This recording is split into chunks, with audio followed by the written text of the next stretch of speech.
Hello and welcome to Quilting with Lori. My name is Lori Dickman, and today I'm going to be sharing with you part 3 of my Friendship Bouquet Block of the Month for 2023. In this video, we're going to be learning part 3, which is the Picket Fence Block, and there is a PDF that has been emailed to the registered students for this class. So if you have registered for this class and you register out on my website, quiltingwithlori.com, go to my store, go under the course tab, and you can register out there for the class. But if you have registered, you've already received the email, and if you're still wanting to take this class, you're welcome to register at any time, and I will make sure you get all of the PDFs that you need for the introduction, part 1, part 2, and part 3. Videos for this Friendship Bouquet Block of the Month, from the introduction all the way through the entire class, will remain out on my YouTube channel. So it's something that everyone can watch, and you can enjoy learning the different techniques that I'll be teaching. And you are welcome to join the class and register for it at any time. They'll be out there forever, and you can go ahead and register at any time, and I'll make sure you get the PDFs. This PDF for today does include a template as well. And this template that I'm going to be working with you on is a PDF for paper piecing, because we are going to be doing some paper piecing on this block. The block is the picket fence. The top row of this picket fence is what we're going to paper piece, and this bottom row is going to be strip piecing. Very, very easy. You'll see how quick this goes together. We're going to be making 24 of these blocks, and they are border blocks. They go all the way around the quilt.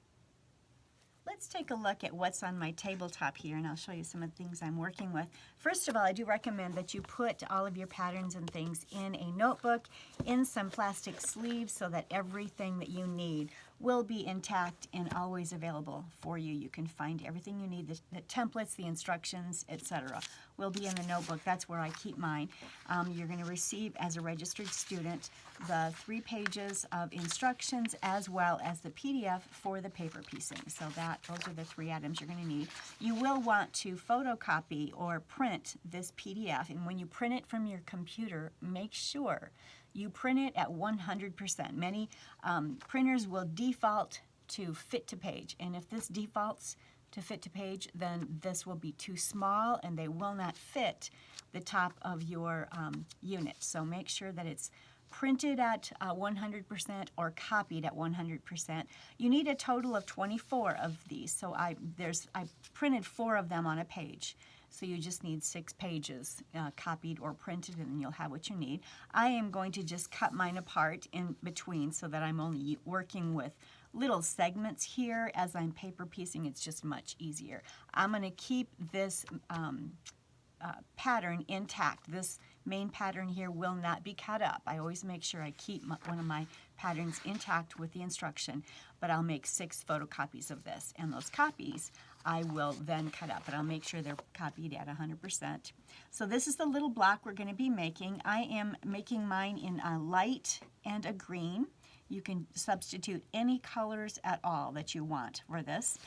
For the bottom of it, you're simply going to cut 1.5 inch widths of fabric, and it depends on how wide your scraps are. If you're using entire width of fabric, you might only need 3 or 4 cuts. For my strip sets that I needed for this block, I cut a total of 3 1.5 inch wide width of fabric strips from my white, and I cut a total of 6 of the green. I used an entire width of fabric, so it was about 41 inches that I was able to obtain from that. So that's what I cut, and yours might be the same or different depending on the width of your fabric. So that's what I cut. They're 1.5 inches wide. I sewed them together, and as a strip, of course, you put a green on the outside of each with the cream in the center. I pressed my seam allowances open. I like to do that from the back as well as from the front. I'll press it on both sides to make sure that it's a nice straight piece. And then I subcut this into 7/8 inch pieces. These are all 7/8 inches wide. You'll need a total of 96 of these little pieces. They will measure 7/8 inches wide by 3.5 inches long. You're going to need a total, you're going to cut 2 inch wide width of fabric strips of your light. And here's my light. And I need a total of 72 of these 2 inches wide by 3.5 inches long. And those are the parts and pieces that we'll need for the strip set portion of this picket fence. And here's how it went together. So I basically did an assembly line, and I started this assembly line here. Let me show you right here if you can see it here. I have taken it to my machine, and I just laid a little strip on one side of all of these, and I'm just going to work my way down on all sides of one side of the white, and then I will come back and put another strip set on all sides of the opposite of this little white rectangle. Each block consists of 3 white rectangles and 4 strip sets. So you're going to cut 72 of these 2 inches wide by 3.5 inch rectangles, and you're going to cut 96 of these little 7/8 inch wide by 3.5 inch strip sets from your set here. And then you're just going to keep sewing them together until you have all 3 of these put together. And you can put a couple of them together like this, maybe one here, and then you can add these in the center. That would be probably the fastest way to do it. Sewing these together and then add this one in the middle to join these outer sections. And that will obtain your bottom part of the picket fence. I did press all of mine toward the white. It just laid much nicer doing that. So I pressed all of my seam allowances toward these rectangles in the center here. That's what I did. It laid nice. So whatever works best for you, but that's what I did. And then the next thing that we're going to do is work on this paper piecing. And I'm going to take you through that step by step. The strip sets are so easy to do that I'm not going to bore you with sewing all of that together. You all know how to sew strip sets, but you're simply going to sew a strip set to each side of 2 of these and then join the set with 1, and you've got your complete bottom of the picket fence. Now let's take a look at how we're going to put together the paper piecing for the top of that fence. So for the paper piecing, I took this page and I copied it 6 times. I'm not going to cut into this pattern. I'm going to keep this attached to my PDF, so I'll always have it for the future whenever I want to make the pattern again. But I did make a copy of this 6 times at 100%, and then I separated it. So I've got one little one here, and that's what I'm going to be using. I'll put it here so you can see it better. That's what I'm going to be using to begin paper piecing. And I'm going to start over here on A1. So this is A1, A2, A3, A4, A5, A6, and A7. All of these units up here are going to be green, and these 3 points right there, that's the top of the picket fence right here. So let me show you what that is. So these units are all green, and these 3 units are the picket fence. So we're going to paper piece that. To have all your pieces ready, I subcut 72 of these white units that are 2 inches wide by 2 1/4 inches, 2 by 2 1/4. I cut 48 that are 2 by 2 green and 48 that are 2 and 2 1/4 green. So these are the pieces that I'm using to create this. These larger green units, they're 2 1/4 by 2 inches. They're going to be used when I paper piece this section. The smaller green units are going to go on the ends. And these 72 white ones are going to be right in the center here. So let's get started. So a paper scissors is a good scissors or type of a tool that you need in your stash, because when I cut all my paper, I'm not going to use my regular scissors. I'm going to use an old paper scissors, and it can get as dull as it wants. That's fine. Not my fabric scissors. I do not want to use my fabric scissors. Anybody who comes into my studio and tries to cut paper or anything else with my fabric scissors, they're in trouble. So that's how I've cut my pieces of paper, and I also recommend that you get an add-a-seam ruler. Who makes this one? Add a quarter, it's called. boy, I'm not really sure. Add a quarter is what it's called. It's got a lip right there. And so as we're working with our seam allowances, and you'll see this as I'm working with the paper, it's a great way to ensure that all of our seams that are in between all of these are actually just 1/4 of an inch. So I'll show you how that's used here in a minute. But the first thing we're going to start doing is taking a small 2-inch square of the green, and it is going to go under A1 right here. And I can see that it fits nicely under there. I can see it all the way around, so I know that it's going to work beautifully. You can, if you want, take a couple of pins just to secure it. Sometimes when you're working with paper piecing, the pieces of fabric, you know, a corner or two might flip back or forth, and you'll end up sewing a corner in that you don't want sewn. So I'm going to start with this. The one thing I am going to do, though, is go to my, I'm going to take my ruler, my add a quarter ruler. I am going to use this line. In fact, I have to get rid of that pen in order to do this. I'm going to use that line right there. It's between A1 and A2, and I'm making a crease right here. So that crease that I've made is right on that line between A1 and between A2. I'm going to fold it back on that crease. Now I'm going to take that same ruler with that lip. There's a lip right there, and I'm going to butt it up right up against that paper that you can feel it as it butts right up there. And then I will trim away this excess fabric. We don't need that. And that is what we can use to help us line up the next piece, the A2 piece that we're going to be using, and that's the white.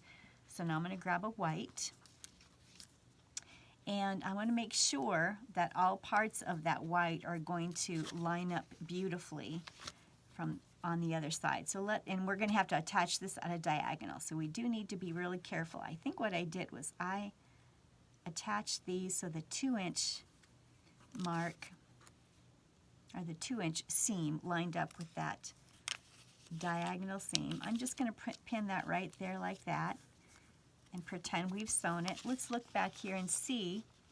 Great. Everything works out well. The white fabric is underneath all of the lines for A2, so we are good right there. And this will make more sense in just a moment. I was just making sure that everything lined up well so that when this flips back, it will in fact cover everything behind the triangle for A2. So now that we know that this is good, I can take this to my sewing machine, and I'm going to sew right on this line, actually, on this side. You're going to sew right from that point to this point. I've shared with you all before, when we're working with paper piecing, it's important that you start on that point and you end on that point. You don't want to go into the next area. You want to make sure you start and stop exactly where those line up. So I'm going to put this pin in there just to hold the fabric so it doesn't flip. I'm going to bring it up to my machine and sew. What I do in my machine is reduce the stitch length down to 1.8 or 2.0. You want a smaller, shorter stitch length so that this paper will be easy to remove when you're removing it.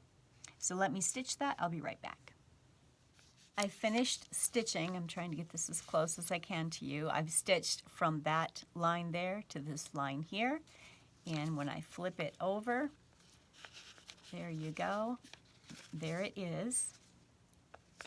And when I look at it through the paper, you can't see this, I don't think, on screen, but I can see that my fabric comes way out here. So my fabric is absolutely covering this entire A2 triangle, plus it's giving me some seam allowance that I need here and seam allowance that I need there. So now what I can do to get that excess seam allowance trimmed up is, again, take my add a quarter ruler, lining it up on the line between A2 and A3. I'm making a crease there. I'm folding on that crease. I'm butting this lip up with that paper there. And I'm going to get rid of this excess fabric. We don't need, we don't need this excess fabric here. So that is just excess fabric in the seam allowance. So now, this is what it looks like on the back. This is what it looks like. Actually, that's the front. This is the back. We're actually sewing from the back. I will trim up all this other stuff around the outside edge later. Right now, I'm only concerned about what's going on within the seams. So we've done A1, we've done A2. Now we have to do A3. A3 is green, and it's a bigger one, so we want to grab the 2¼ inch size square. It's 2 inches by 2¼ inches. And again, what we're going to do is line it up back here. I want to line it up so that it extends up this way and down there. Let's see if I flip this over. Oh, this is good. Perfect. I can look at the paper behind here and tell that that is going to sew up beautifully, and I'm going to have a seam allowance that I need all the way around it. So I'm going to go ahead and lay that back on here.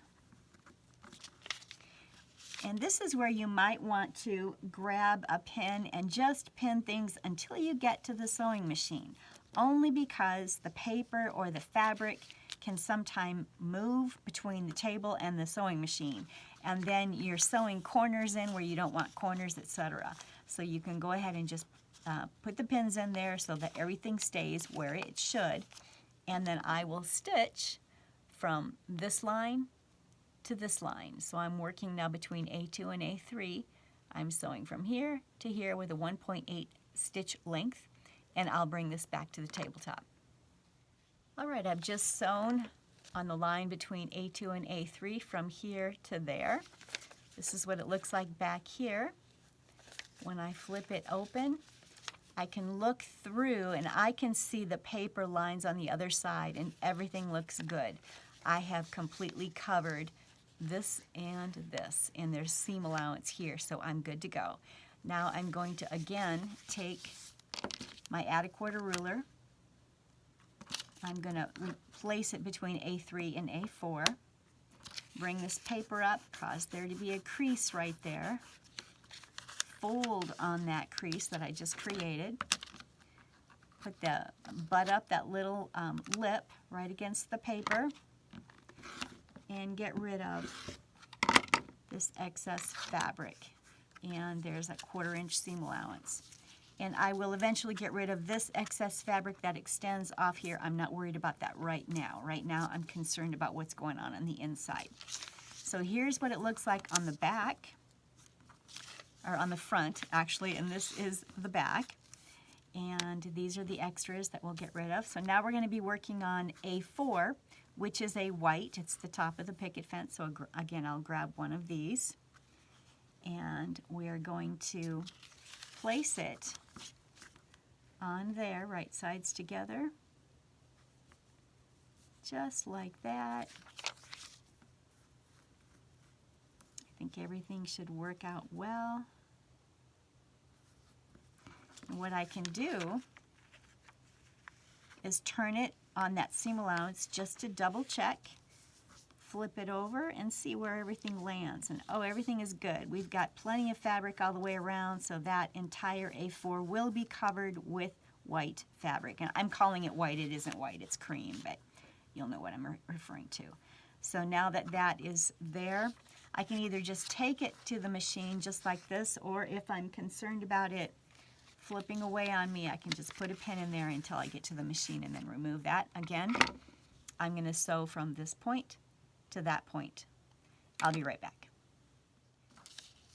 Now I've finished A1, 2, 3, and 4. So I've got 2 creams down here and these 2 greens. Now I have to work on A5, which again is another one of the bigger greens. So it's 2 1/4 by 2 inch square that I'm pulling. And it's going to go right here, but what I want to do before I do any attaching or start sewing, I'm going to grab this ruler again, line it up on the line between A4 and A5, make a crease there on the line, turn it back on the line, butt up the ruler up against that, and get rid of this excess fabric. All right.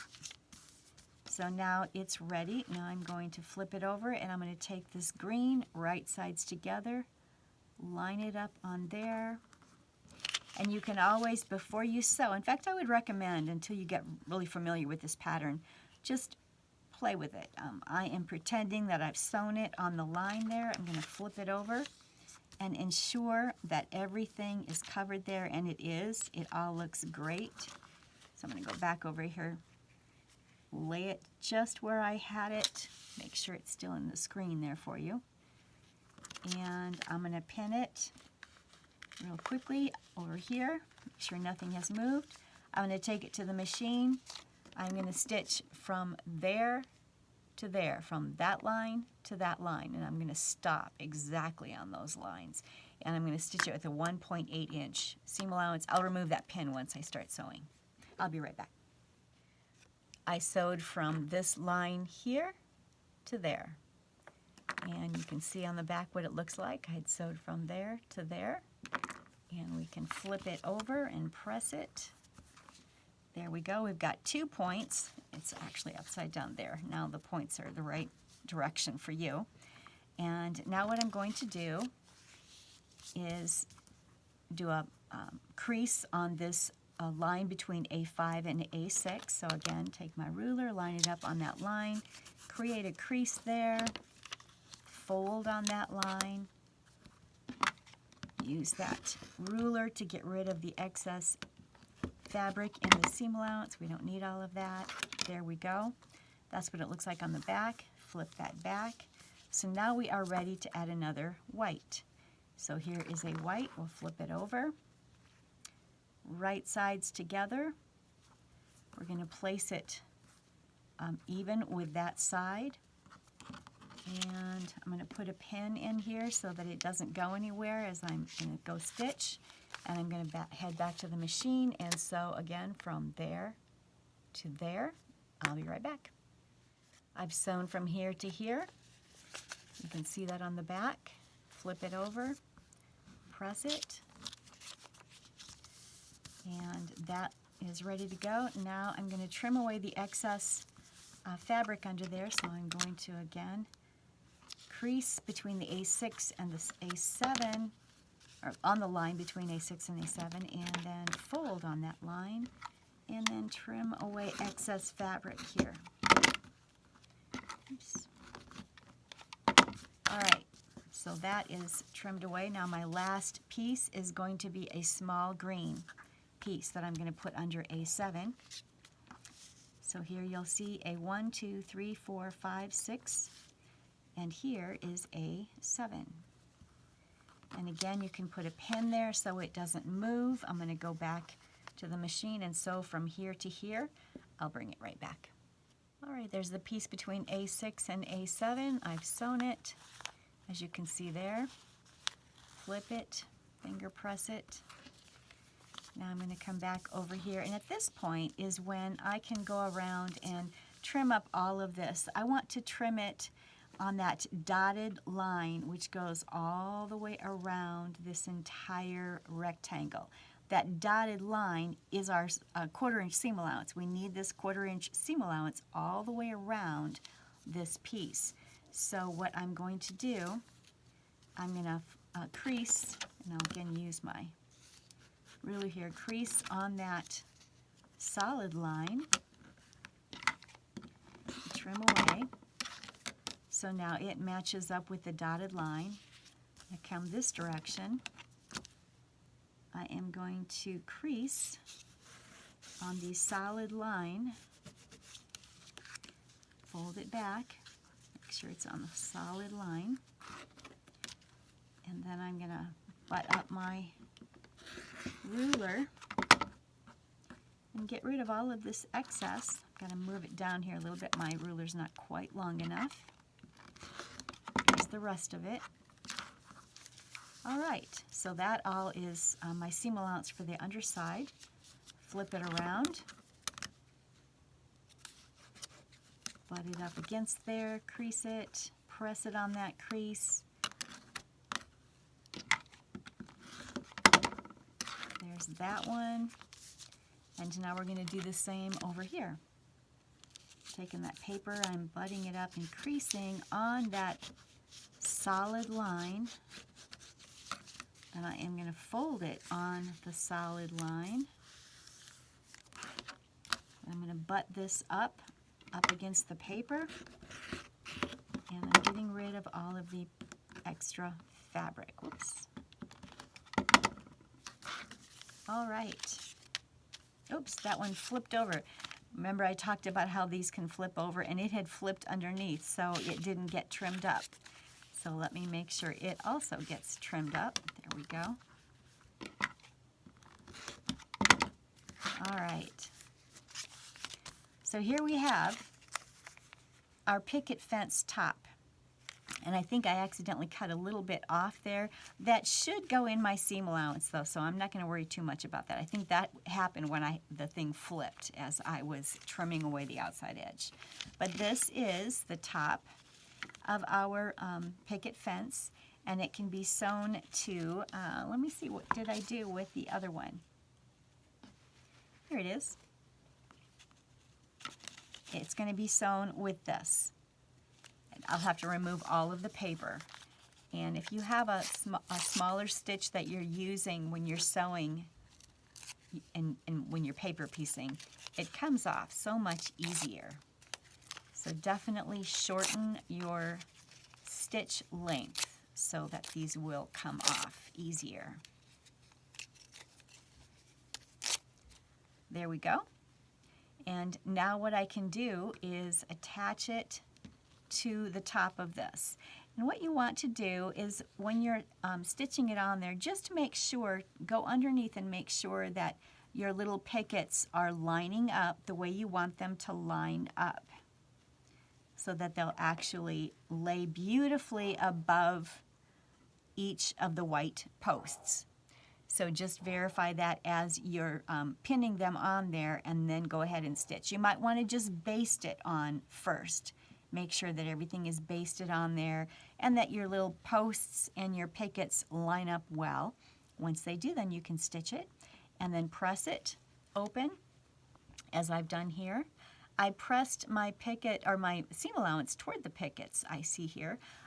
Depending on whatever works for you. If it works better for you to press it down, that's fine. For me, it worked best to press it up. So take a peek at that when you get to this point. Identify what works better for you, how it lays nicely. You definitely want this to lay nice and flat.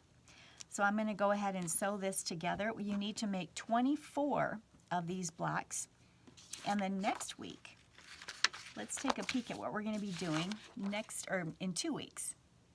I do want to mention that you should square up each of these to, I believe it's 4.5 inches tall. Each of these is 4.5 inches tall by 6 7/8 inches wide. So that's the measurement, and it tells you in your PDF. 6 7/8 inches wide, 4.5 inches tall. So make 24 of them, have them all squared up. Next month is what I should say. I keep saying next week, but I should say next month. We are going to be working on all of the little borders. There's a little border. There's 2 borders in here. There's a little border between the picket fence and the outer border itself, and we're going to be working on these plain blocks. So we're going to be working on all of that next month, and then putting everything together that we've done so far. I decided for the month of November, because the season gets really busy, we're going to just do these simple little things. So the borders and these plain blocks, and then just sew it all together. That should be something that we should be able to accomplish in the month of November. And then for December, because that's also a very busy month, we're only going to make these 4 corner blocks. So those are the nosegay blocks, and that's something that we'll be making in December.